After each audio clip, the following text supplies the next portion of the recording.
Environment issues కానీ, economy issues కానీ, అలాగే జియోగ్రఫికల్ ఇష్యూస్ కానీ ఇవన్నీ కూడా రిలేటెడ్గా ఉంటాయి.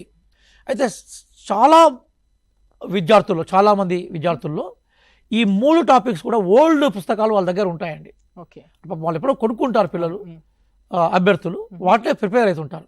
కానీ ఈ టాపిక్స్ కోసం మాత్రం నేను ఇచ్చే సజెషన్ ఏంటంటే, మీ దగ్గర ఉన్న అంటే టెక్స్ట్ బుక్స్ లాంటి పుస్తకాల కన్నా మ్యాగజైన్స్లో వస్తున్న కరెంట్ ఇన్ఫర్మేషనే మీకు ఎక్కువగా స్కోర్ తీసుకొచ్చే అవకాశం ఇస్తుంది.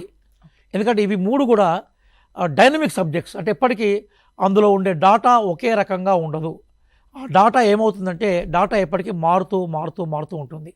కాబట్టి ఈ ఎన్వైరన్మెంట్ ఇష్యూస్ కానీ, ఎకానమీ ఇష్యూస్ కానీ, అలాగే జియోగ్రఫీ ఇష్యూస్లో మార్కులు పోతుంటాయి, మనకి మార్కులు ఎక్కువగా రావు. ఎందుకోసం అంటే ఈ ఇష్యూస్ అన్నీ కూడా మీకు కొత్త ఇష్యూస్ లాగానే కనిపిస్తూ ఉంటాయి.